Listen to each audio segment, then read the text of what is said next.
Senang bisa kembali bersama-sama dengan saudara sore hari ini. Kemarin dan hari ini kita merayakan saudara kemerdekaan negara kita Indonesia. Kita perlu berdoa untuk negara kita saudara. Dan saya percaya bahwa kita semua cinta dengan negara Indonesia. Nah, Tuhan Yesus juga cinta dengan negara Indonesia saudara. Nah, kemarin kita merayakan kemerdekaan kita dari penjajahan fisik saudara. Tetapi sesungguhnya setiap minggu di sini kita berbicara tentang kemerdekaan dari sesuatu yang lebih berat dan lebih parah dan lebih masif daripada penjajahan fisik oleh negara lain, yaitu oleh dosa, saudara ya. Jadi setiap minggu di sini kita merayakan kemerdekaan kita dari dosa oleh korban Kristus di atas kayu salib. Nah, ini yang lebih penting dan ini yang lebih berharga buat kita karena apa yang dia lakukan buat kita, memerdekakan kita dari dosa sehingga kita bisa mendapat tempat di surga yang mulia bersama-sama dengan dia. Amin saudara. Nah, dan apa yang kita miliki ini tidak gratis saudara. Kalau kemarin upacara selalu ada yang namanya mengheningkan cipta saudara ya. Jadi udah lama nggak melakukan itu, dulu waktu kecil sering upacara setiap Senin. Jadi pasti ada yang namanya mengheningkan cipta. Itu mengingat jasa-jasa pahlawan yang sudah gugur buat kita. Bahwa kemerdekaan itu tidak gratis saudara. Begitu juga dengan kita sebagai orang-orang Kristen hari ini. Kemerdekaan yang kita miliki di dalam Kristus memang gratis. Tetapi itu mahal harganya. Memang gratis tapi tidak murah saudara. Itu sangat mahal karena Tuhan sendiri harus mati di kayu salib untuk menebus dosa saudara dan saya. Sehingga kita bisa disebut orang-orang merdeka. Amin. Nah, hari ini saya ingin ajak saudara bersama melihat ulang suatu cerita di Perjanjian Lama, di kitab Kejadian lebih tepatnya. Cerita yang sering diasosiasikan dengan murka Tuhan, saudara ya. Jadi kok berbicara tentang murka Tuhan, tapi saya ingin ajak saudara untuk lihat ini dari sudut pandang yang berbeda. Oleh karena itu, saya ingin ajak saudara hari ini untuk lebih agak bersabar, karena ayat yang dibaca akan cukup banyak. Saya akan berusaha terangkan supaya nggak bosen saudara ya. Tapi kita perlu baca ayat ini supaya kita ngerti alur ceritanya ini dari mana, kemana, nyambungnya kemana. Supaya saudara tahu secara garis besar sebenarnya apa sih yang sedang terjadi. Nah, kita baca bersama di Kejadian 13 ayat 1 sampai 4. Jadi untuk saya katakan di awal ini adalah cerita tentang Sodom dan Gomora. Jadi kota Sodom dan Gomora yang ditunggang balikkan oleh Tuhan, yang dihancurkan Tuhan oleh hujan api dari langit. Nah, kita akan lihat cerita ini saudara. Mungkin saudara tidak akan mengira bahwa cerita ini sebenarnya jauh lebih menarik daripada yang kita selama ini baca. Saya akan bacakan buat saudara. Maka pergilah Abram dari Mesir ke tanah Negeb dengan istrinya. Jadi kan dia kemarin waktu di retreat kita sempat bicara bahwa Abraham ini kan berbohong kepada Firaun bahwa Sarah adalah adiknya, padahal dia adalah istrinya. Lalu Tuhan menulahi seluruh isi rumah Firaun sehingga akhirnya Sarah dikembalikan dan Abraham diberikan harta yang banyak. Dia pulang dari Mesir ke tanah Negeb. Negeb ini di sebelah selatan Israel. Jadi Mesir itu selatan, dia masuk ke tanah Kanaan, dari Mesir pergi ke utara, ke tanah Negeb, di sebelah selatan tanah Kanaan. Dengan istrinya dan segala kepunyaannya dan Lot pun bersama-sama dengan dia. Lalu lanjut nomor 2, ayat 2. Adapun Abram sangat kaya. Jadi ya gara-gara berbohong, jadi dia banyak ternak saudara, sangat kaya. Tuhan memberkati dia. Banyak ternak, perak dan emas. Ia berjalan dari tempat persinggahan ke tempat persinggahan dari tanah Negeb sampai dekat Betel. Betel ini ada di tengah, kurang lebih di tengahnya tanah Kanaan. Di mana kemahnya mula-mula berdiri antara Betel dan Ai. Saudara perhatikan lokasinya saudara ya. Jadi antara Betel dan Ai, perkemahan Abraham yang di sini disebutkan. Lalu ayat 4. Ke tempat mesbah yang dibuatnya dahulu di sana, disitulah Abraham memanggil nama Tuhan. Jadi dalam hidupnya Abraham ini bikin banyak mesbah. Nah, mesbah yang mana yang disebut? Mesbah yang dulu Abraham memanggil nama Tuhan. Nah, Kejadian 12 ayat 6 sampai 8. Supaya saudara kalau baca Alkitab ini teliti saudara ya. Saudara bisa lihat ini sebenarnya mezbah di mana Abraham memanggil nama Tuhan ini di mana. Oke, saya mundur satu pasal. Dikatakan seperti ini, Adam berjalan melalui negeri itu sampai ke suatu tempat, Abraham berjalan melalui negeri itu sampai ke suatu tempat dekat Sikem, yakni pohon terbantin di More. Waktu itu orang Kanaan diam di negeri itu. 7. Ketika itu Tuhan menampakkan diri kepada Abraham dan berfirman, Aku akan memberikan negeri ini kepada keturunanmu. Maka didirikan di situ mezbah bagi Tuhan yang telah menampakkan diri kepadanya. Bukan mezbah yang tadi. Mezbah yang tadi yang mana? Yang ini saudara, ayat 8. Kemudian ia pindah dari situ ke pegunungan di sebelah timur Betel. Ia memasang kemah dengan Betel di sebelah barat dan Ai di sebelah timur. Lalu ia mendirikan di situ mezbah bagi Tuhan. Dan memanggil nama Yahweh. Jadi ini maksudnya dia sebut nama Yahweh. Makanya mezbah itu dispesialkan buat dia. Jadi setiap mezbah itu ada memorialnya. Ada sesuatu yang diperingati saudara. Nah jadi di antara kota Betel dan Ai.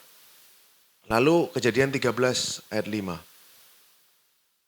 Kejadian 13 ayat 5. Nah ini satu pasal setelahnya dikatakan tadi.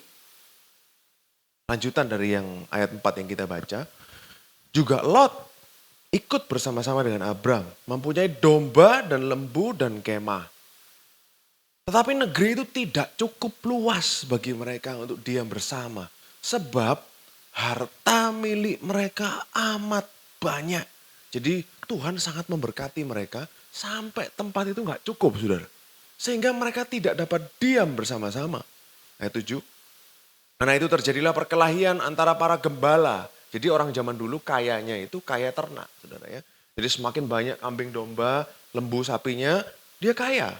Nah, terjadi perkelahian antara para gembala Abram, para gembala Lot. Waktu itu orang Kanaan dan orang Feris diam di negeri itu. Ayat 8. Maka berkatalah Abram kepada Lot. Janganlah kiranya ada perkelahian antara aku dan engkau. Jadi Abraham ini sangat gracious ya. Jangan bertengkar. Dan antara para gembalaku dan para gembalamu. Sebab kita ini kerabat. 9. Bukankah seluruh negeri ini terbuka untuk engkau? Baiklah pisahkan dirimu daripadaku. Jika engkau ke kiri, aku ke kanan. Jika engkau ke kanan, maka aku ke kiri. Jadi dia ini mempersilahkan Lot untuk memilih saudara. Ayat 10. Lalu Lot melayangkan pandangnya. Nah ini saudara perhatikan nanti saya akan bahas ayat ini. Lalu Lot melayangkan pandangnya dan lihatnya bahwa seluruh lembah Yordan banyak airnya. Jadi lembah Yordan ini adalah daerah di sekitar Laut Mati hari ini saudara ya. Banyak airnya seperti tamannya Tuhan. Berbicara soal apa saudara? Taman Eden. Bayangin saudara ya, saudara yang pernah ke Israel, saudara tahu Laut Mati itu gersangnya seperti apa. Daerah situ itu daerah lembah Yordan, sangat gersang. Tetapi dulu pada zaman Abram dan Lot berpisah di situ, Lot lihat dengan matanya, loh ini subur sekali banyak airnya, bahkan seperti Taman Eden katanya. Seperti tanah Mesir sampai ke Soar. Hal itu terjadi sebelum Tuhan memusnahkan Sodom dan Gomora. Saudara ini sebenarnya penulis kitab Kejadian ini mengajak kita untuk balik ke peristiwa Taman Eden. Lalu perempuan itu melihat buah pohon pengetahuan dan baik itu enak sepertinya. Kan dari mata, sudah lihat dulu, akhirnya dia makan, akhirnya jatuh dalam dosa, mati. Sama, Lot menentukan sesuatu yang keliru. Dia lihat itu, wah kelihatannya lewat di mata, bagus. Tapi ternyata nantinya akan hancur. Nah, Abraham dikasih sesuatu yang lebih jelek. Ibaratnya Lot pilih yang lebih enak, Abraham dikasih sesuatu yang lebih gersang.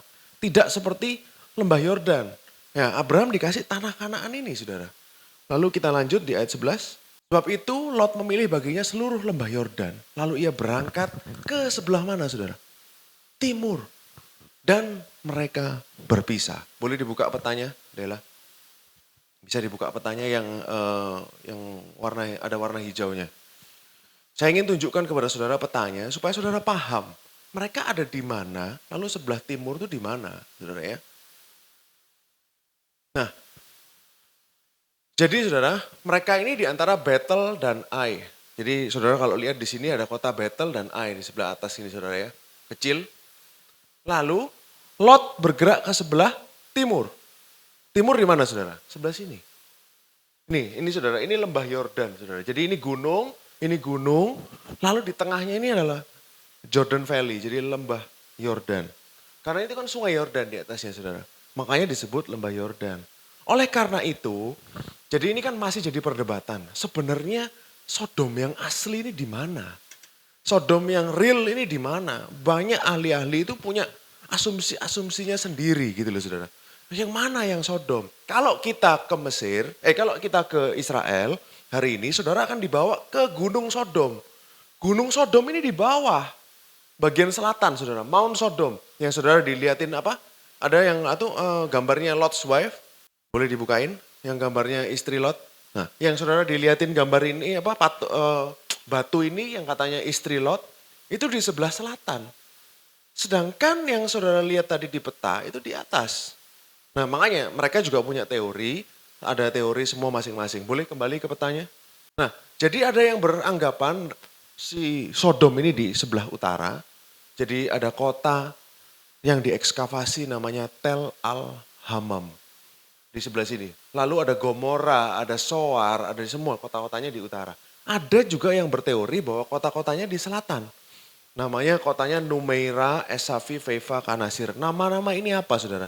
Ini nama-nama yang diberikan oleh arkeolog-arkeolog tentang site. Contoh, kota Yeriko. Mereka bilangnya bukan Yeriko, mereka bilangnya Tel El Sultan. Tel Es Sultan, yaitu adalah ekskavasi kota tua Yeriko. Nah, mereka semua punya bukti sendiri-sendiri. Tetapi saudara yang menarik, ini saya ingin ceritakan kepada saudara. Kan para ahli ini bingung. Itu gimana caranya api turun dari langit? Apa sebenarnya yang terjadi di Sodom? Kalau yang di Numeira itu hipotesisnya adalah gempa bumi. Jadi terjadi gempa bumi, terus habis itu di bawahnya ini ternyata banyak kandungan aspal. Kan itu kan orang-orang di lembah Yordan ini kayanya karena jualan aspal, saudara. Jadi ada natural aspal. Jadi kalau saudara ke sana itu lubang-lubang itu banyak. Karena aspal ada di situ. Tapi yang di Tel Al-Hamam ini menarik saudara. Pada saat ekskavasi dilakukan di situ, boleh dibuka Tel Al-Hamam. Mereka menemukan bahwa kota ini hancur dalam sekejap, saudara ya. Oleh ledakan yang kira-kira kekuatannya itu 600 kali lebih kuat daripada Hiroshima bom. Jadi langsung lenyap, saudara. Nah, mereka beranggapan ini adalah meteor karena dari atas. Kalau saudara ingat tahun 1908 itu adalah meteor yang meledak di Rusia, di Tunguska. Ya, kurang lebih kekuatannya sama dengan Tunguska. Jadi pada waktu itu batu-batu semuanya langsung berubah jadi kristal. Dan kenapa kok istri Lot bisa jadi tiang garam? Maksudnya apa? Pada waktu itu kan ini kan daerah laut mati saudara. Di situ garamnya kan banyak. Pada saat terjadi ledakan, panas, ini garamnya ini mencar. Terserak kemana-mana, lalu kan panas saudara. Kena ke istrinya Lot. Sehingga dia jadi tiang garam. Kalau menurut hipotesanya ilmuwan yang percaya di utara. Saudara ya, jadi ini Tel Al-Hamam. Jadi Tel Al-Hamam ini cukup luas, sekitar 40 sampai 50 hektar di wilayah negara Yordania. Jadi bukan di Israel, saudara. Dia di wilayah negara Yordania. Nah, banyak fakta-fakta menarik yang kita temukan di sini, tapi mungkin bisa membantu menjelaskan apa yang terjadi di Sodom. Nah, lalu saudara, kita lanjut dibaca di ayat 12 tadi. Tadi sampai ayat 11 ya, lanjut ayat 12. Abram menetap di tanah Kanaan, tetapi Lot menetap di kota-kota lembah Yordan dan berkemah dekat Sodom. Adapun orang Sodom sangat jahat dan berdosa terhadap Tuhan. Jadi sebenarnya Lot sudah tahu. Jadi sebenarnya mereka, Abraham pun tahu, Lot pun sudah tahu. Ini sudah disebutkan orang Sodom itu jahat dan berdosa. Mereka sebenarnya sudah ngerti, saudara. Tapi Lot tetap memilih. Karena apa? Hijau, banyak air. Ternak butuhnya apa, saudara? Air dan makanan dan rumput, saudara. Jadi supaya ibaratnya ya udahlah pilih di sana. Kan ternaknya bisa makan dengan baik. Dan semakin cepat makan baik, semakin cepat berkembang biak. Semakin cepat tambah, semakin kayalah dia. Anggapannya seperti itu, saudara. Makanya dia pilih situ. Karena di ayat 13 sudah tahu orang Sodom itu jahat dan berdosa kepada Tuhan. Ayat 14 kita lanjutkan. Setelah Lot berpisah daripada Abram, berfirmanlah Tuhan kepada Abram. Jadi setelah pisah Tuhan ngomong, pandang sekelilingmu. Dan lihatlah dari tempat engkau berdiri ke timur, barat, utara, dan selatan. Setiap kali Tuhan ngomong sama Abraham, saya ingin saudara tangkap. Ini Abraham ini punya hubungan yang spesial dengan Tuhan. Jadi Tuhan ngomong, lihatlah semua. Dari timur, barat, utara, selatan. 15. Sebab seluruh negeri yang kau lihat akan kuberikan kepadamu dan kepada keturunanmu untuk selama-lamanya. 16. Dan aku akan menjadikan keturunanmu seperti debu tanah banyaknya. Ya, dia sudah ngomong. Sehingga jika seandainya ada yang dapat menghitung debu tanah, keturunanmu akan dapat dihitung juga. 17. Bersiaplah, jalani negeri itu menurut panjang dan lebarnya. Sebab kepadamu lah akan kuberikan negeri itu. 18. Sesudah itu Abram memindahkan kemahnya dan menetap di dekat pohon-pohon terbantin di Mamre dekat Hebron. Lalu didirikannya mezbah di situ bagi Tuhan. Boleh buka petanya lagi, Dela? Jadi Abraham pindah, saudara. Setelah apa yang terjadi, dia pisah sama Lot, dia pindah ke selatan, Hebron. Dia pindah ke sini, saudara, ke Hebron sini. Hebron ini adalah dataran tinggi. Kiryat Yerim ya, Hebron. Dia pindah di sini, di Mamre. Jadi pergerakannya Abraham, kita mesti tahu. Karena nanti Abraham akan lihat bahwa Sodom itu dihancurkan Tuhan itu dari Hebron. Jadi cukup jauh, saudara. Ke atas, ke bawah, itu cukup jauh. Jadi saya sempat ngobrol sama ChatGPT, saudara ya. Ini jaraknya berapa dari Hebron ke sini? Dari Hebron ke sini berapa jaraknya? Oh, dia bisa tahu, saudara. Lalu saya ngomong, saya tanya, saudara, iseng-iseng. Kalau dari sini, bisa lihat nggak kalau di selatan ada ledakan sampai asapnya tinggi? Ya mungkin bisa karena asapnya tinggi, tapi yang di selatan ini lebih sulit katanya ChatGPT, saudara ya. Kadang-kadang menarik ngomong sama dia. Jadi susah lihatnya karena apa, ini semua dataran tinggi. Saya ingat, saudara, kemarin ke Israel di Gunung Sodom di bagian selatan, ya memang sih itu bukit-bukit cadas. Susah untuk lihat. Sedangkan kalau yang di utara ini dataran rendah. Kita Abram di atas, dia bisa lihat bawah, saudara. Oh benar juga, masuk akal omongannya dia, saudara. Nah, lalu kita akan lanjut di Kejadian 14. Jadi ini adalah satu seperti perang dunia di zamannya itu, saudara. Di zamannya Abraham. Kita kira perang ini kecil, saudara, tapi ternyata enggak. Perang ini cukup besar. Nah ini nama-nama yang mungkin kita nggak kenal lah, saudara ya. Pada zaman Amrafel, Raja Sinear, Ariok, Raja Elasar, Kedorlaomer, Raja Elam, Tidal, Raja Goyim, terjadilah. Jadi ini nama-nama raja. Raja-raja ini berperang melawan Bera, Raja Sodom, Birsya, Raja Gomora, Sinab, Raja Atma, Shemeber, Raja Seboim, Bela, Raja Negeri Soar. 3. Raja-raja tersebut disebut terakhir ini bersekutu dan datang ke lembah Sidim, yakni Laut Asin. Laut Asin di mana, saudara? Laut mati. Nah, 4. 12 tahun lamanya mereka takluk kepada Kedorlaomer. Tetapi dalam tahun yang ke-13 mereka memberontak. Jadi ini apa, saudara, yang terjadi? 12 tahun raja-raja negeri Sodom ini, jadi kota-kota yang tadi sudah lihat, itu bayar upeti. Waktu di retreat atau waktu di sini terakhir saya sempat terangkan tentang orang-orang Raja Kanaan itu bayar upeti ke Firaun. Karena mereka mengakui mereka takluk kepada Firaun, bayar upeti. Nah, ini Raja Negeri Sodom sudah 12 tahun bayar upeti ke Kedorlaomer. Kedorlaomer itu raja negeri mana, saudara? Nah, tahun ke-13 ya nggak mau. Boleh dibuka petanya, yang perang itu, peta perangnya, supaya kita tahu sebenarnya ini perang siapa lawan siapa, gitu saudara ya. Saudara, jadi inilah pada waktu itu perang antara eh, Iran dan Irak, Mesopotamia. Jadi Kedorlaomer ini Raja Elam ini dia sebenarnya dari Iran. Wilayahnya di Iran. Lalu ada raja yang bersama-sama dengan dia tadi, orang Babylon sama Larsa. Lalu yang satu lagi ada satu namanya Tidal atau siapa gitu, itu adalah orang Turki, saudara. Jadi mereka semua ini beraliansi, ini kerajaan yang besar-besar. Bukan kerajaan yang kecil-kecil. Mereka mau lawan ini, saudara, Sodom Gomora. Kecil wilayahnya. Tapi tidak hanya itu, pada saat mereka menyerang, mereka lewatin, saudara. Mereka ngelewatin tempat-tempat dan dihancurkan semua. Boleh dibuka yang tadi, back. Nah, ini jalur invasinya mereka. Mereka nyerang dari sini, saudara, dari Damaskus ke Asterot, lanjut Soar ke bawah. Lalu dia baru terakhir mau pulang lewat Sodom dan Gomora. Jadi ini jalur perangnya mereka. Ini peperangan yang cukup panjang dan cukup besar, saudara. Supaya saudara ngerti bahwa Tuhan kita ini luar biasa, saudara. Jadi ini bukan perang kecil. Kita akan lihat di ayat 8. Jadi 4 raja lawan 5. Yang 5 adalah Raja Sodom, yang 4 adalah Raja Iran, Irak, sama Turki, saudara. Lalu keluarlah Raja Negeri Sodom, Raja Negeri Gomora, Raja Negeri Atma, Raja Negeri Seboim, Raja Negeri Bela. Nah ini negeri Soar dan mengatur barisan perang merawan mereka di lembah Sidim. Jadi mereka perang di laut mati itu, saudara. Di tempat terendah di bumi, ayat 9. Melawan Kedorlaomer, Raja Elam dari Iran, Tidal, Raja Goyim yang dari Turki tadi, Amrafel, Raja Sinear. Sinear di mana? Irak, Mesopotamia, Babel. Ariok, Raja Eleazar.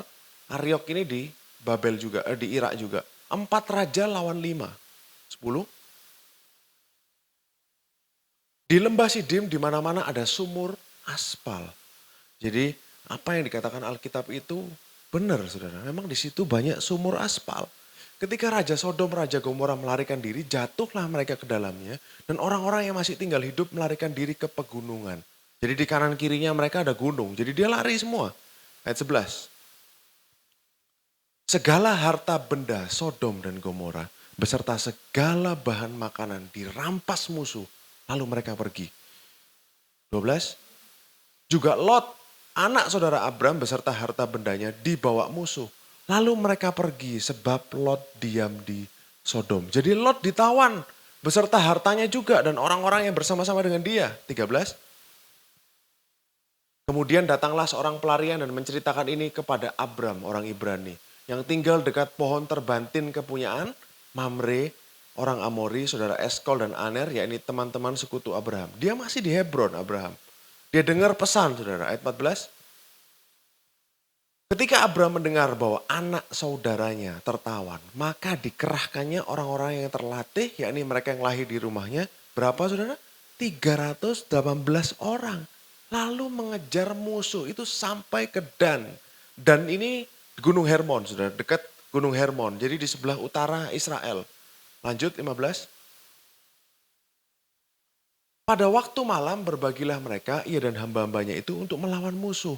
Mereka melalahkan dan mengejar musuh sampai ke Hoba di sebelah utara Damaskus.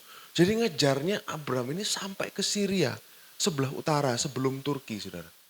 Saudara bayangkan, Abraham ini cuma 319 orang. 318 tambah dia. 318 tambah 1 tambah Abraham. 319 orang ngelawan 4 raja, saudara. Raja Mesopotamia, Raja Iran, sama Raja Turki. Kok bisa menang? Inilah Tuhan yang berperang ganti Abraham, saudara. Benar-benar Tuhan yang berperang, gak mungkin. Gimana caranya kok dia bisa menang, saudara? Sampai dia ngejar loh, berarti dia kalah loh. Sampai lari musuhnya, dikejar sampai ke Damaskus. Lalu ayat 16, dibawanyalah kembali segala harta benda. Juga Lot, anak saudaranya itu. Serta harta bendanya dibawanya kembali. Demikian juga perempuan-perempuan dan orang-orangnya. Ini lucu, saudara. Kalau saudara pikir dari awal, apakah ada perintah Tuhan untuk bawa, untuk kejar, gak ada. Tidak ada perintah loh saudara. Abraham cuma mau menyelamatkan Lot pada waktu itu. Dia kejar, Tuhan bersama-sama dengan dia menang, dia bawa semuanya pulang. Segala harta bendanya orang Sodom, dia bawa pulang. Jadi Abraham itu nolongin kerajaan-kerajaan di Laut Mati. Ditolongin sama Abraham. Makanya ayat 17 dikatakan seperti ini saudara. Setelah Abraham kembali dari mengalahkan Kedorlaomer dan raja-raja, keluarlah Raja Sodom menyongsong dia, yakni di lembah raja. 18. Melkisedek. Lalu tiba-tiba ada seseorang misterius saudara. Namanya Melkisedek. Melkisedek kita semua tahu arti namanya adalah Raja Kebenaran. Raja Salem ini artinya Raja Damai. Salem ini Shalom. Raja Kebenaran, Raja Damai. Membawa roti dan anggur. Ia juga seorang imam Elohim yang maha tinggi. Artinya apa? Ini adalah Yesus Kristus sendiri saudara. Raja Kebenaran, Raja Damai, bawa tubuh dan darah Kristus, yaitu dengan roti dan anggur. Lalu dikatakan ia imam Elohim yang maha tinggi. 19. Lalu ia memberkati Abram. Jadi yang datang pertama dia, lalu dia yang memberkati Abram. Abram katanya, diberkatilah kiranya Abram oleh Elohim yang maha tinggi, pencipta langit dan bumi. 20. Dan terpujilah Elohim yang maha tinggi yang telah menyerahkan musuhmu ke tanganmu. Lalu Abram memberikan kepadanya 1/10 dari semuanya. Kalau Abram gak tahu ini Tuhan sendiri, ini Yesus Kristus sendiri yang menjelma, preinkarnasi dia muncul sebelum lahir di Bethlehem dia sudah muncul. Kalau Abram gak tahu ini Tuhan langsung, gak ngasih perpuluhan dia saudara.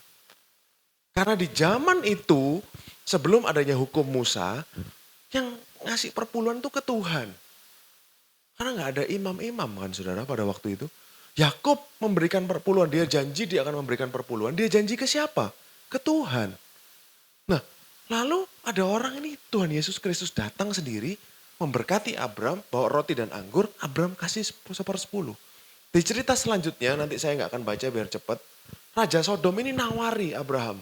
Udah, ambil aja semua hartanya. Abraham nggak mau. Dia cuma ambil tawanannya aja. Bebaskan tawanannya, aku nggak mau ambil semua.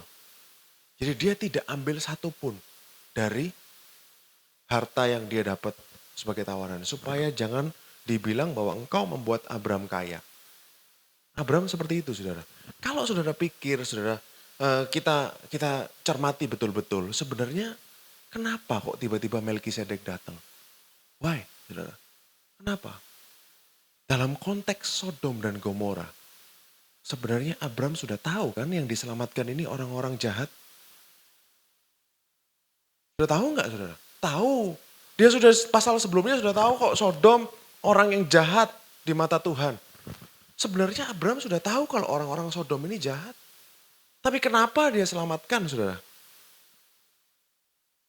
Padahal seharusnya kalau Abraham mau, dia bisa selamatkan Lot saja.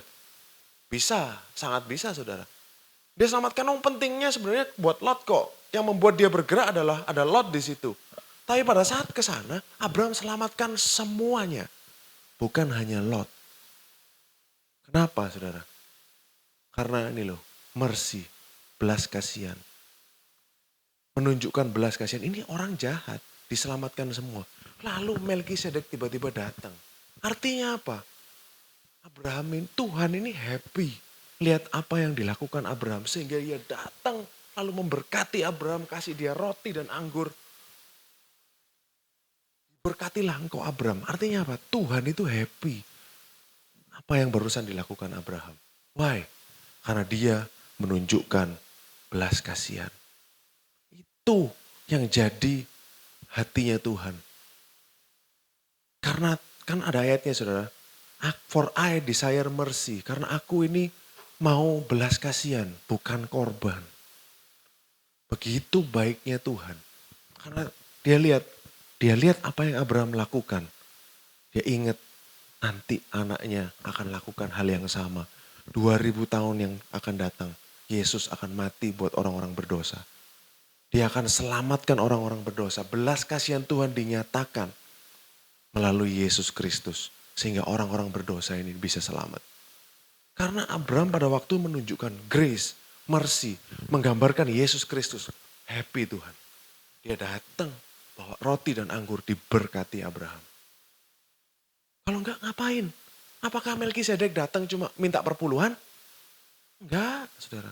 Justru dia yang memberkati Abraham dulu. Sehingga Abraham memberikan perpuluhan kepada dia. Menunjukkan, merespek. Gini loh, sign of respect bahwa kamu ini Tuhan, kasih dia 10%. Karena itu, makanya ini ada alurnya saudara. Karena kita harus ngerti siapa yang diselamatkan, Sodom. Kalau saudara cermati cerita Sodom secara keseluruhan, saudara kan tahu, kita semua tahu, nanti Sodom itu akan dihancurkan oleh Tuhan dengan api dari langit. Kenapa kok sekarang diselamatin? Kenapa? Mereka harusnya layak terima api. Tapi kali ini diselamatin sama Tuhan. Itulah kasih karunia-Nya dia. Makanya Abram menggambarkan Kristus, menunjukkan karakter Kristus. Makanya Tuhan happy kepada dia. Amin saudara. Nah makanya saya akan ajak pelan-pelan saudara lihat. Di tengah-tengah cerita yang sepertinya adalah murka Tuhan kepada Sodom dan Gomora. Sodom dan Gomora adalah simbol keterpurukan manusia, keterpurukan dunia. Saudara akan temukan grace di situ. Tuhan itu begitu baik. Dia kasih kesempatan demi kesempatan, saudara. Tuhan kita, makanya dari sini kita akan lihat bahwa karakter Tuhan kita itu kesenangannya adalah soal belas kasihan, mercy and grace. Kejadian 18 ayat 16. Kita move ke nextnya saudara. Ini lompat ke kejadian 18. Beberapa waktu berlalu, Tuhan datang ke perkemahan Abraham. Tuhan datang ke perkemahan Abraham 3 orang. Abraham langsung tahu kalau itu Tuhan. Dia sujud, diajak makan. Lalu dia ngomong tahun depan engkau akan punya anak. Sarah akan punya anak. Sarah tertawa. Lalu apa Sarah? Tuhan bilang kamu tertawa. Sarah menyangkal saudara. Nah setelah selesai pembicaraan itu. Tuhan ini mau berangkat ke Sodom. Saudara tahu kan lokasinya tadi? Di Hebron, di sebelah sana tadi, Tuhan mau berangkat, dia mau ke sana. Dia 3 orang, Tuhan, Yesus, yang selalu kan yang punya tubuh adalah Yesus, Firman. Dia datang itu preinkarnasi Kristus, datang ke tempatnya Abraham. Dan 2 malaikat. Malaikatnya berangkat dulu, lalu Tuhan ini mau berangkat, dia nahan diri. Dikatakan seperti ini, lalu berangkat orang-orang itu dari situ dan memandang ke arah Sodom. Mereka jalan bareng, lalu mereka bisa lihat Sodom itu. They can see, mereka bisa lihat Sodom. Ini belum ada asapnya, mereka udah bisa lihat. Kemungkinan kalau menurut saya pribadi, Sodom itu yang di atas. Yang tadi saudara, yang di sebelah utara. Tapi kan itu perdebatan saudara. Dan Abraham berjalan bersama dengan mereka untuk mengantarkan mereka. Jadi Abraham ini mau ngantar tamunya pergi.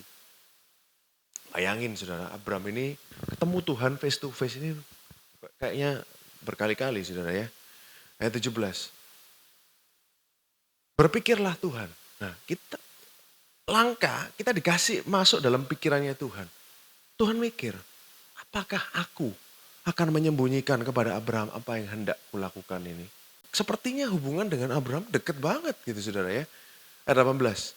Bukankah sesungguhnya Abraham akan menjadi bangsa yang besar serta berkuasa dan oleh dia segala bangsa di atas bumi akan mendapat berkat. 19. Sebab aku telah memilih dia supaya diperintahkannya kepada anak-anaknya keturunannya supaya tetap hidup menurut jalan yang ditunjukkan Tuhan dengan melakukan kebenaran dan keadilan supaya Tuhan memenuhi kepada Abraham yang dijanjikannya kepadanya. 20. Sesudah itu berfirmanlah Tuhan. Lalu ini baru ngomong dia. Jadi dia mencurahkan hatinya kepada Abraham. Gak perlu sebenarnya Tuhan lakukan ini saudara. Tapi dia ngerti, kan Tuhan tuh maha tahu. Dia sengaja ini curhat sama Abraham. Karena Tuhan tahu Abraham mikirin Lot. Makanya sengaja dia mulai pembicaraan ini. Sesungguhnya banyak keluh kesah orang tentang Sodom dan Gomora. Dan sesungguhnya sangat berat dosanya. Ini Tuhan loh saudara yang buka omongan. Seperti dia mengundang Abraham. 21. Ngancing Tuhan ini. Baiklah aku turun untuk melihat. Apa benar mereka telah berkelakuan seperti keluh kesah orang yang telah sampai kepadaku. atau tidak, aku hendak mengetahuinya.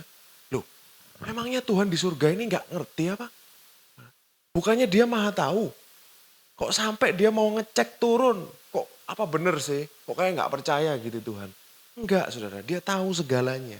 Tapi dia ngomong seperti ini karena belas kasihannya. Tuhan itu pingin ngomong sama Abraham soal ngajarin Abraham tentang kasih karunia dan belas kasihannya. Sengaja dia cerita ngomong-ngomong. Tuhan ngerti kok, dia juga mau berbelas kasihan kok sebenarnya. Karena itu hatinya. Ayat 22. Lalu berpalinglah orang-orang dari situ dan berjalan ke Sodom. Tetapi Abraham tetap berdiri di hadapan Tuhan. Dua malaikat yang bersama-sama dengan Tuhan berangkat duluan ke Sodom. Tapi Tuhan tinggal berdua sama Abraham. Ayat 23. Ini fisik saudara ya, jadi dia benar-benar ketemu Tuhan secara fisik. Abraham datang mendekat, dia dekat ke Tuhan. Dan berkata, apakah engkau akan melenyapkan orang-orang benar bersama dengan orang fasik? Jadi Abraham ngomong sama Tuhan, Tuhan masa sih engkau akan melenyapkan orang-orang benar bersama dengan orang fasik? Ayat 24. Bagaimana sekiranya ada 50 orang benar? Mulai Abraham nawar ke Tuhan. Saudara. Bagaimana sekiranya ada 50 orang benar dalam kota itu? Apakah engkau akan melenyapkan tempat itu? Dan tidakkah engkau mengampuninya karena ke-50 orang itu? Jadi Abraham ini ngerti juga Tuhan itu berbelas kasihan. Jadi dia ngomong sama Tuhan. Tuhan kalau ada 50 gimana? Tolong Tuhan. Cek kayak nego dia dengan Tuhan. Saudara. Tawar menawar dengan Tuhan. 25. Jauhlah kiranya daripadamu untuk berbuat demikian. Membunuh orang benar bersama dengan orang fasik. Sehingga orang benar itu seolah-olah sama dengan orang fasik. Jauhlah kiranya yang demikian daripadamu. Masakan hakim segenap bumi. Judge of all the earth dalam bahasa Inggrisnya saudara ya. Jadi itu gelar. Tidak menghukum dengan adil. Jadi Abraham ngomong dengan Tuhan ini. Caranya dia minta adalah dia ngomong Tuhan ini loh karaktermu. Ini loh kamu kan adil. Kamu itu kan hakim dari semua bumi. Dia kasih tahu tentang Tuhan. Dia kasih tahu tentang statusnya Tuhan, tentang karakternya dia. Jadi bukan dengan membanggakan Tuhan aku sudah gini. Enggak saudara. Engkau kan gini Tuhan. Engkau kan gini Tuhan. Sama seperti Musa. Apa yang Musa lakukan di Gunung Sinai. Dia pada waktu itu membela bangsa Israel. Tuhan kalau engkau gak jalan, aku gak mau jalan. Kalau engkau hapus mereka, hapuslah juga namaku. Dia itu namanya membuat intercession. Dia membela. Ini yang dilakukan Abraham di sini tuh, saudara. Saudara tahu ceritanya saya persingkat aja. Dari 50 ke 45, ke 40, ke 30, ke 20 sampai 10. Akhirnya Abraham berhenti di 10. Terakhir kita baca 32 sampai 33. Katanya, janganlah kiranya Tuhan murka kalau aku berkata sekali ini saja. Sekiranya ada 10 didapati di sana. Firman-Nya, aku tidak akan memusnahkan karena yang 10 itu. Ayat 33. Lalu pergilah Tuhan setelah selesai berfirman kepada Abraham. Kembalilah Abraham ke tempat tinggalnya. Abraham stop di 10 saudara. Saudara bayangin apa yang Tuhan katakan. Sebenarnya message apa saudara? Sebenarnya bukan haknya Abraham untuk nawar loh saudara. Ini sebenarnya haknya Tuhan mutlak untuk menghukum kota itu. Karena memang dosanya begitu besar. Tetapi Tuhan sengaja membuat room untuk discussion. Dia membuka belas kasihannya dengan ngomong sama Abraham. Seperti itu. Dan yang surprise apa saudara? Semua tawarannya Abraham diiyai sama Tuhan. 50 ya, 45 ya, 40 ya, 30 iya, 20 iya, 10 iya. Pernah Tuhan ngomong enggak? Karena emang sebenarnya dia mau berbelas. Saudara harus ngerti, saya ingin kasih tahu kepada saudara, hatinya Tuhan itu sebenarnya penuh dengan belas kasihan. Abraham stop di 10 saudara. Coba dia lanjutin. Mungkin hasilnya berbeda. Mungkin hasilnya berbeda saudara. Kita nggak tahu pasti tapi mungkin saudara. Nah Lanjut dari situ saudara. Saudara tahu ceritanya, saya persingkat saja karena waktu kita banyak acara saudara. Di Sodom dan Gomora, dua malaikat itu datang. Dua malaikat itu datang, lalu orang-orang Sodom ini tahu ada dua malaikat yang datang. Semua, dikatakan semua laki-laki dari tua sampai muda. Mereka datang ke rumah Lot, minta dua orang itu, mereka mau memperkosa dia. Jadi ini adalah suatu act homoseksual. Jadi LGBT sudah terjadi di sini saudara. Lalu para ahli ini bingung, kenapa kok bisa ada LGBT di situ? Karena di kebudayaan yang lain, oke lah orang Kanaan itu memang mengorbankan anak, child sacrifice di Dewa Molok, betul. Dia melakukan prostitusi bakti, pelacuran bakti, jadi dengan penyembahan berhala. Yes, dia lakukan itu, tapi LGBT ini nggak ada. Kenapa kok bisa ada di situ? Karena saudara, dari Tel Al-Hammam ini ditemukan, di situ itu ada kolom-kolom. Kolom ini bukan dari Kanaan. Ini adalah kebudayaan Yunani, orang Krete yang masuk ke Kanaan. Sama seperti orang Filistin. Orang Filistin asalnya dari Krete, saudara. Dari pulau Krete di Yunani ini, di Yunani kuno ini saudara, mereka punya kebudayaan seperti itu memang. Untuk seseorang bisa diakui sebagai pria dewasa, dia harus disetubuhi oleh pria dewasa yang lain.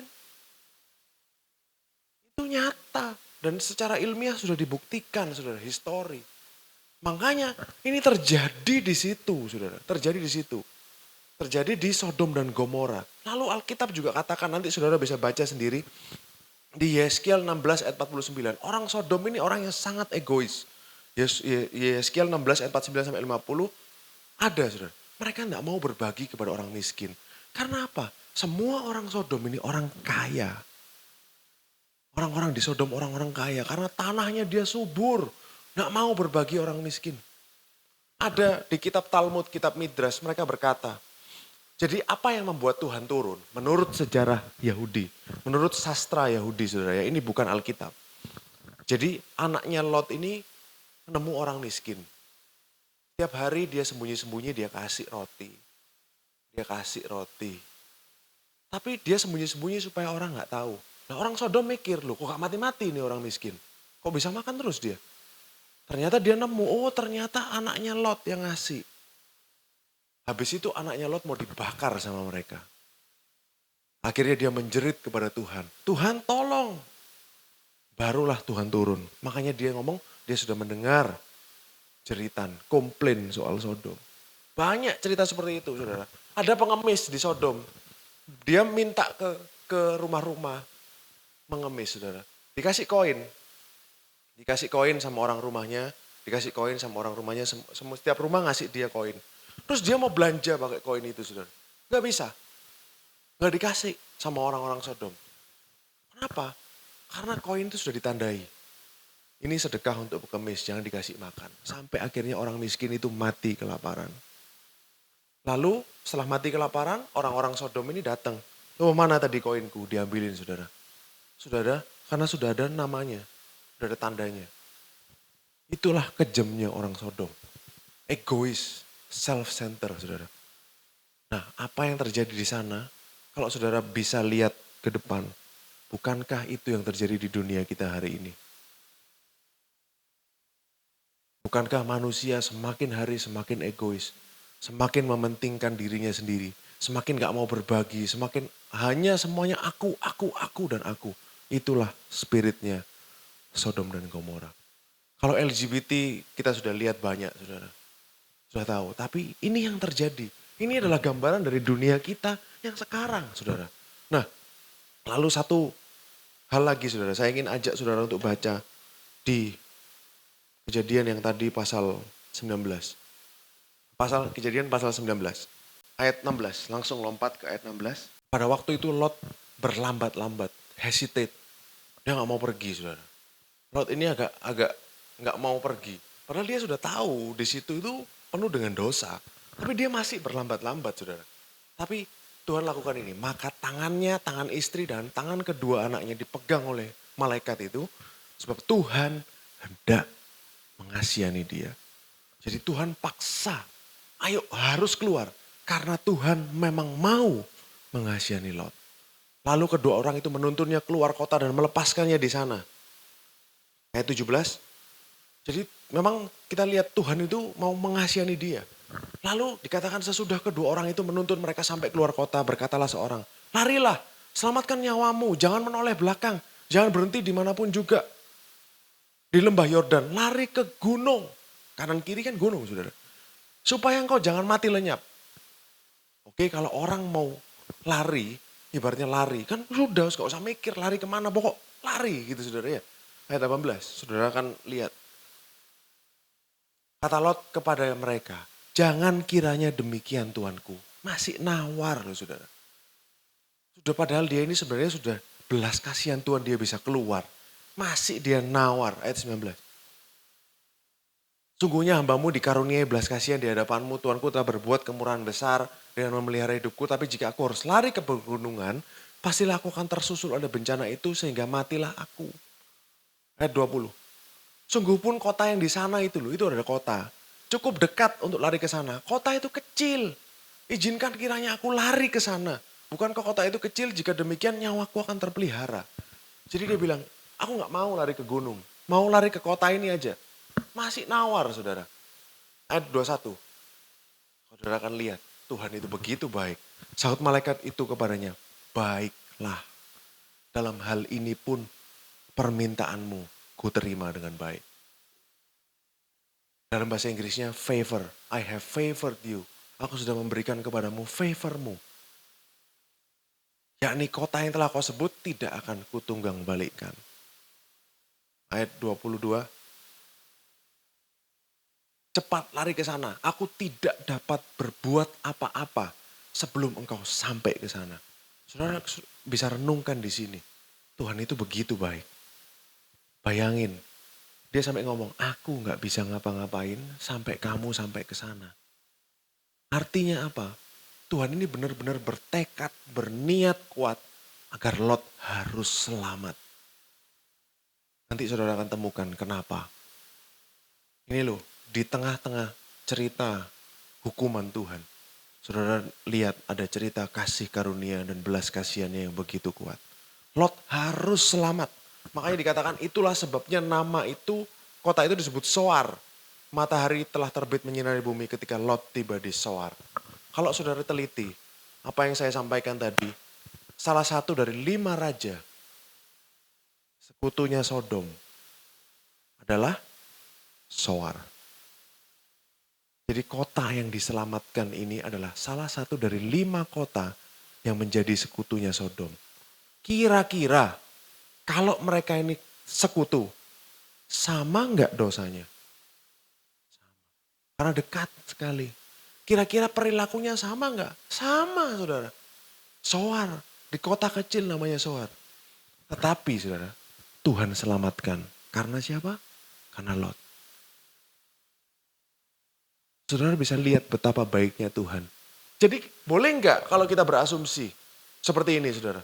Kalau tadi Abraham turun penawarannya dari 10 ke 3, kira-kira selamat enggak Sodom?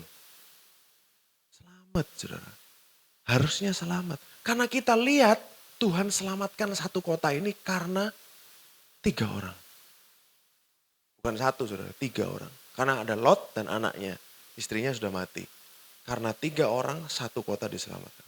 Coba Abraham ngomong tadi sama Tuhan. Tuhan tolong jangan demi 3 atau demi 4 atau demi 6. Ada menantunya yang gak mau ikut. Jangan Tuhan, mau gak? Pasti diyai sama Tuhan saudara. Karena hatinya ini loh, full of mercy and grace. Penuh dengan kasih karunia. Lalu kita baca di ayat 29 saudara ya. Demikian pada waktu itu Tuhan memusnahkan kota-kota di lembah Yordan dan menunggang balikkan kota-kota kediaman Lot. 28 boleh? Ini tadi dikatakan Abraham memandang ke arah Sodom dan Gomora serta seluruh tanah lembah Yordan. Dilihatnya asap dari bumi membumbung ke atas seperti asap dari dapur peleburan. Judgment-nya Tuhan, penghukumannya Tuhan turun atas Sodom. Saudara, mungkin saudara bertanya kepada saya, Kenapa kok kita belajar soal ini? Why? Kenapa saudara? Di tengah-tengah cerita penghukuman, di situ ditemukan kasih karunia yang kuat. Kita tidak akan mengerti kasih karunia kalau kita nggak ngerti penghukuman Tuhan. Kalau saudara tidak mengerti keadilan Tuhan, saudara tidak akan tahu nilainya dari kasih karunia yang saudara sudah terima. Amin saudara? Nah, loh, di kayu salib, apa yang terjadi pada saat Yesus mati di kayu salib? Tuhan ini adil, sehingga dia tidak bisa ada dosa yang tidak dihukum. Betul saudara? Tetapi karena dia begitu kasih, dia begitu penuh dengan kasih karunia, dia tanggung dosa itu sendiri. Tidak ada dosa, karena dia adil, maka tidak boleh ada dosa yang tidak dihukum, betul? Tapi karena dia kasih, makanya dia ambil semua dosa itu dan dia tanggung sendiri. Makanya salib itu adalah tempat pertemuan antara keadilan Tuhan dan kasih karunia-Nya dia. Itulah message yang ingin saya sampaikan hari ini kepada saudara. Saya harap saudara mengerti bahwa kasih karunia-Nya begitu besar. Dan apa yang Abraham lakukan itu sebenarnya dia bersyafaat untuk kita. Dia menjadi pembela kita sama seperti Musa yang dia lakukan di Gunung Sinai. Lalu sekarang kita punya pembela juga di surga. Siapa? Yesus Kristus. Roma 8 ayat 33 sampai 34. Siapa yang akan menggugat orang-orang pilihan Elohim? Elohim yang membenarkan mereka. Siapa yang akan menghukum mereka? Kristus Yesus yang telah mati, bahkan lebih lagi yang telah bangkit, yang duduk di sebelah kanan Elohim, yang malah menjadi pembela bagi kita. Jadi kalau pembela kita ini Yesus Kristus, yakin enggak kita pasti selamat? Pasti saudara. Abraham ngomong apa? Ya. Ngomong apa? Ya. Ngomong apa? Ya. Apalagi Yesus. Dia minta kepada Bapa. Dia berdoa untuk kita. Dia menjadi pembela bagi kita di sana. Pasti dia ngomong apa? Bapak pasti ya. Ya karena Bapa hanya bisa disenangkan oleh anaknya. Yaitu Yesus Kristus. Apa yang Yesus lakukan buat saudara dan saya. Itu sangat berharga saudara. Makanya saya ingin jelaskan kepada saudara bahwa dari kita mengerti tentang keadilannya. Bahwa betapa dosa ini sangat serius. Saudara. Maka kita akan bisa ngerti tentang kasih karunia-Nya. Betapa besarnya pengampunannya buat kita. Kalau saudara lihat ke depan, apa yang terjadi di Sodom dan Gomora, itu akan terjadi di dunia ini juga, saudara. Itu sebenarnya adalah gambaran. Kita nanti akan diselamatkan oleh Tuhan, keluar dari dunia ini. Dan sedangkan dunia ini akan hancur dalam dosanya. Sama seperti Sodom dan Gomora. Apa, saudara? Dosanya sama kok. Semakin egois, cinta uang, cinta diri sendiri, LGBT. Itu dosa-dosa yang kita lihat hari ini. Manusia semakin hari semakin egois, semakin mementingkan dirinya sendiri. Semakin gak mau peduli orang lain, lu, gua gitu saudara ya. Ini semakin arahnya ke sana. Tapi yakinlah saudara, bahwa Tuhan, kalau Tuhan benar-benar, Tuhan itu pada waktu itu dia benar-benar bertekad kuat. Lot harus selamat. Pokoknya gimana caranya Lot harus selamat. Mau apa? Udah kesini, ya sudah sini. Pokoknya kamu selamat. Betapa sepertinya Tuhan itu ngeyel banget Lot harus selamat. Begitu juga dengan kita. Kita pasti diselamatkan. Saudara pasti akan di rapture. Saudara akan diangkat dari dunia ini sebelum murkanya jatuh atas dunia ini. Amin saudara. Mari kita berdoa. Terima kasih Tuhan atas firman-Mu, terima kasih atas kebenaran-Mu yang sudah Engkau berikan kepada kami. Bahwa hati-Mu adalah tentang kasih karunia dan belas kasihan. Saya selesai berbicara Tuhan, tetapi Roh Kudus akan terus menerjemahkan. Roh Kudus akan terus berbicara kepada setiap orang di sini. Betapa Engkau mencintai mereka Tuhan. Betapa hati-Mu ini begitu baik, begitu mulia. Dan Engkau tidak mau ada satupun yang binasa. Engkau mau kami semua bersama-sama dengan Engkau Tuhan. Begitu baiknya Engkau, begitu mulianya hati-Mu Tuhan. Terima kasih Yesus, terima kasih. Eh, Berkati setiap Jemaat NCC, setiap hari biarlah mereka mengalami cinta-Mu. Cinta yang begitu meluap-luap, cinta yang begitu luar biasa, yang tidak bisa mereka dapat di dunia. Terima kasih Tuhan, di dalam nama Yesus kami berdoa dan mengucap syukur. Haleluya. Amin. Mari kita